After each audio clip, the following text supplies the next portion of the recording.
प्राध्यापक रमेश पिसे यांचे वक्तव्य।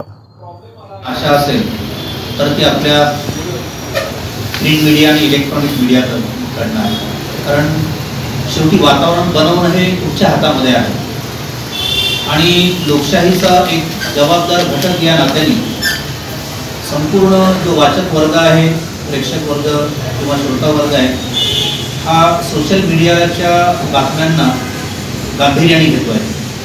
म्हणून मला असं वाटतं की social media, print media, electronic media ही रन करणारी जी मंडळी आहे यांनी या भारतामधलं एक लोकशाहीला पोषक आणि सक्षम लोकशाहीला पोषक असं वातावरण निर्माण करण्यामध्ये मोलाची भूमिका ते बजावत आलेले आहेत। परंतु यावेळेस आपल्यावर खास जिम्मेदारी याच्यासाठी आहे की आपण कालचा जो निर्णय बघितला असेल राज्य निवडणूक आयोगाचा, तर ज्या गोष्टीसाठी लोक रस्त्यावर उतरली होती त्याच्यावर कुठेही भाष्य नाहीये। म्हणजे फेक जर ऍड्रेस असेल, फेक वोटर असेल, दुबार त्यांची नावं असेल, 3-3, 4-4दा नावं असेल, ऍड्रेस बोगस असेल किंवा त्यांची आयडेंटिटी जर समजून चला की संशयास्पद असेल, तर यावर कुठल्याही प्रकारचं भाष्य न करता सरळ इलेक्शन डिक्लेअर करणं आणि सगळं हे सांगून देणं की बा काही आमच्या हातात आहे, काही सुप्रीम कोर्टाच्या हातामध्ये आहे किंवा काही गोष्टी की आता सुप्रीम कोर्टाने आम्हाला दिलेल्या ज्या गाईडलाईन्स आहेत की 31 जानेवारी 2026च्या आधी निवडणुका घ्या, म्हणजे कशाही करून घेऊन टाकायच्या, हा काही लोकशाहीला अभिप्रेत गुण नाहीये। विश्वरत्न डॉक्टर बाबासाहेब आंबेडकरांनी संविधान जे दिलं आणि त्या संविधानाच्या अनुषंगाने जो निवडणूक आयोग बनलाय, त्या निवडणूक आयोगाकडून अपेक्षा आहे की त्यांनी फ्री फेअर इलेक्शन घ्यावेत, कोणाचे दबावाखाली घेता कामा नये।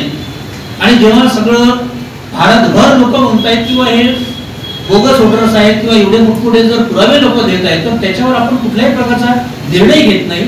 आपण जर स्वायत्त संस्था, तर आपल्यामध्ये ती क्षमता आहे, तर आपण तो निर्णय न घेता इलेक्शन लादणं, अर्थात इलेक्शन लादलाय, डिक्लेअर झालाय, आम्ही ती लढणार, यात वाद नाही, परंतु ज्याला आपण एक प्रकारचा इक्वल पार्टनर म्हणतो, ती कमीत कमी संधी त्या इलेक्शन मध्ये सर्व समाज घटकांना, सर्व सामाजिक संघटनांना आणि पॉलिटिकल पार्टीजला मिळाली पाहिजे। म्हणजे ज्यांची आधीपासून तयारी आहे त्यांनी त्याचा पाहिजे तसा वापर करून घ्यायचा आणि जो खऱ्या अर्थाने इथला वोटर आहे त्याचं प्रतिनिधित्व कुठेच त्याला मिळू द्यायचं नाही, अशी जी शक्कल पद्धतशीरपणाने चालवली जातं, याला आमचा विरोध आहे। आणि म्हणून ही जी रिपब्लिकन लोकशाही आघाडी आहे, या रिपब्लिकन लोकशाही आघाडीला एक मोठा पुन्हा बहुजन प्रवर्गातला घटक आणि पक्ष आणि सामाजिक संघटना याचं मी समर्थन आज इथे आपल्या सगळ्यांच्या समोर जाहीर करतोय।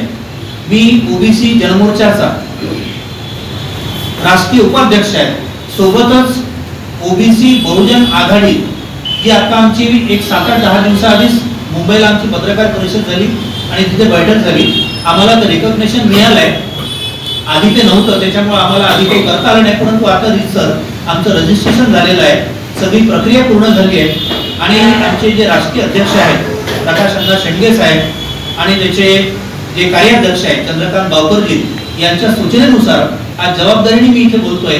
त्यांनी मला घोषित केलं की तुम्ही पत्रकार परिषदेमध्ये ही घोषणा करा की रिपब्लिकन लोकशाही मोर्चासोबत ओबीसी बहुजन आघाडी ही सोबत काम करेल आणि ओबीसीचे प्रश्न असेल, SC ST चे प्रश्न असतील, मायनॉरिटीचे प्रश्न असतील, आरक्षणाचे प्रश्न असेल आणि आरक्षणवाद्यांनी आरक्षणवाद्याला उचलून धरणं, हा या लोकशाही मोर्चाचा आणि रिपब्लिकन लोकशाही मोर्चाचा मूळ मंत्र आहे। कारण कुठलीही पार्टी जर आम्ही हे मांडतो, आपण 2 सप्टेंबरचा GR बघितला असेल तर त्यांनी निर्माण झालेला घोळ, त्याच्या आधीचे जे काही आरक्षणाचे प्रश्न आहेत आणि ओबीसीला, SC ST ला त्यांच्या संख्येच्या प्रमाणात जर कुठलाही राजकीय पक्ष जर प्रतिनिधित्व देत नसेल, जर 60% जर ओबीसी या महाराष्ट्रामध्ये आणि देशामध्ये आहे, तर आमची या सगळ्या मोठ्या राजकीय पक्षांना किंवा छोट्या राजकीय पक्षांना विनंती आहे की तुम्ही 60% ओबीसीच्या जागा रिझर्व ठेवा। जर तुम्हाला मान्य आहे की 60% जर जनता इथे ओबीसी आहे, मग राहुल गांधीजी म्हणत असतील किंवा PM नरेंद्र मोदी साहेब जर मान्य करत असतील की इथे जर 60% ओबीसी आहे आणि आम्ही त्यांची जनगणना करू, तर जनगणना आपल्याला जेव्हा करायची ती नियमानुसार आपण करावी, आमचा तुमच्यावर सध्या तरी विश्वास आहे। जर तुम्ही दगा फटका केला तर लोक तुम्हाला तुमचा रस्ता दाखवल्याशिवाय राहणार नाही. परंतु त्याच्या आधी तुमच्या शब्दांवर आम्ही विश्वास ठेवण्यासाठी प्रामाणिकपणाने तुम्ही 60% जागा द्याव्यात. असं कुठेही होत नाही. एससीला त्यांचं प्रतिनिधित्व पुरेशा प्रमाणात मिळतं असं सांगितलं जातं, परंतु त्यांच्याही जागा बळकावल्या जातात. उपवर्गीकरणाच्या माध्यमातून झगडे लावले जातात एससी एसटी मध्ये, तेच ओबीसी मध्ये आहे. म्हणून आमचं म्हणणं आहे की 60% ओबीसी, 15% एससी आणि 7.5% शेड्यूल ट्राईब आणि अल्पसंख्याक यांच्या ज्या 85% जागा आहेत त्या पहिले तुम्ही आमच्यासाठी सोडा आणि मग उरलेल्या ज्या 15% आहेत त्याच्यामध्ये तुम्हाला काय खेळ करायचा आहे तो करा, जेणेकरून संविधानाला तुम्ही मांडता हे आम्ही समजू. आणि म्हणून त्यांनाही वटणीवर आणण्यासाठी, आणि असं समजू नका म्हणा की केवळ ताकदवर पक्ष असले तरच ते निवडून येतात, असे प्रयोग बरेचदा झालेले आहेत आणि ते यशस्वी झाले आहेत. त्याच प्रयोगाचा भाग म्हणून या स्थानिक स्वराज्य संस्थांमध्ये रिपब्लिकन लोकशाही मोर्चा आणि ओबीसी बहुजन आघाडी आणि इतरही ज्या काही संघटना किंवा राजकीय पक्ष आहेत, राष्ट्रीय संयुक्त मोर्चा आहे, राष्ट्रीय आमचं ओबीसी क्रांती दल आहे, हे सगळे एकत्र येऊन आम्ही ही लढाई लढणार. उमेदवारी आम्हीच देणार. त्याचा जो काही प्रचार प्रसार खर्च आहे, कमी खर्चामध्येही आपल्याला निवडणूक लढता येऊ शकतं. हे आपल्याला समीकरण जोपर्यंत बदलणार नाही तोपर्यंत केवळ सत्ता परिवर्तन होऊन चालणार नाही.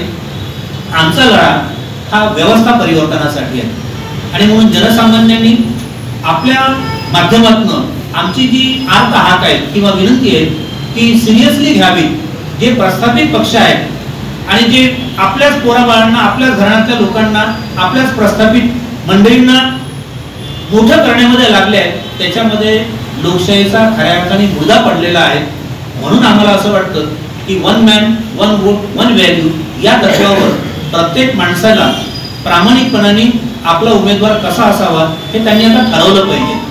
कारण चुकीचे जर आपण उमेदवार दिले आणि चुकीच्या लोकांना जर मतदान केलं तर लोकशाही नेस्तनाबूत व्हायला वेळ लागणार नाही.